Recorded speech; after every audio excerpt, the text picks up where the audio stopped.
time? Well, brainstorm. Brainstorm everything you can possibly think of to bring in more money that you had never considered before. Make what Rachel Hollis calls a soup of ideas. Write freely for about 10 minutes about anything and everything that comes to your mind on how you can bring in cash in non-traditional ways. Think outside the box. No idea is too silly. It may lead you to another not so silly idea. This is sometimes referred to as a mind map as well. Write down on a piece of paper the main source of your income. So you say you run a restaurant, okay? Selling food in-house would be your main source.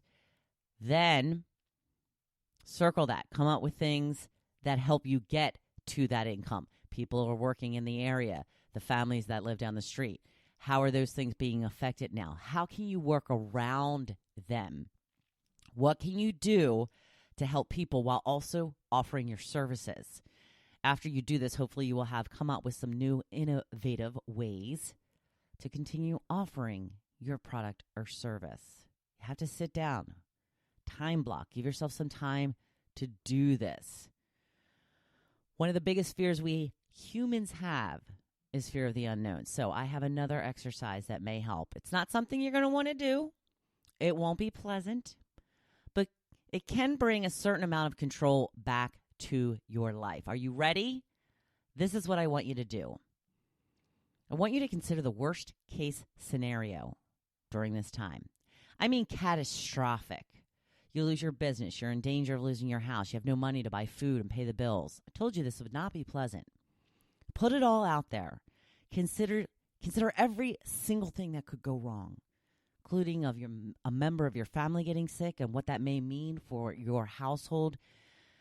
Now, what can you do to avoid this worst case scenario? What are some things you can put in place now that will protect you if things fall apart in the future? I know a lot of us live paycheck to paycheck, so the loss of a job or even a diminished income can hit hard.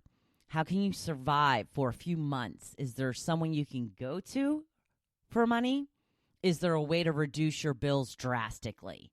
Can you call the bank and explain about your mortgage to see if you can get some sort of grace period? The bank would rather hear that you want to make your payment and just can't than for you to just ignore their calls. The benefit of doing such an exercise is it gives you back a little control. First, the worst case scenario rarely happens. So anything other than the worst case scenario won't feel so terrible. But if the worst case does happen, you will know what to do. You will be prepared. You will know what steps you need to take. This is not a time to hope for the best while holding your breath. Yes, hope for the best, but prepare for the worst. Even if you lose your house, prepare for that possibility. How will you handle that? Where will you go?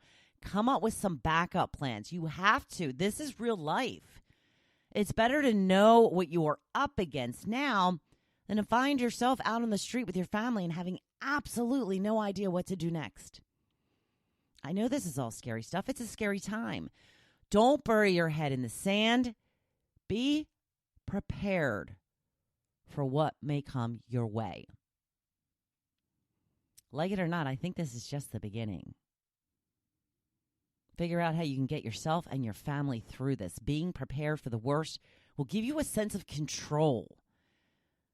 It will help alleviate some stress. It's not necessarily something you want to think about, and you will still feel stressed, but it'll be worse if you don't prepare for what may happen. So it is Monday, Grateful Monday. More important to be grateful for what you have now more than ever before. Look for the positive. The negative is being shoved in our face constantly. Be the one who notices the daffodils on the way to work or store today. Be grateful for the sun rising. Be happy to spend some extra time with your kids. I know they're driving you crazy. You will miss it someday. But look for whatever positives you can find throughout the day. Be grateful you are healthy. It's not a time to take anything for granted. We can find the positivity right now if we look hard enough. Just look a little harder. It's out there.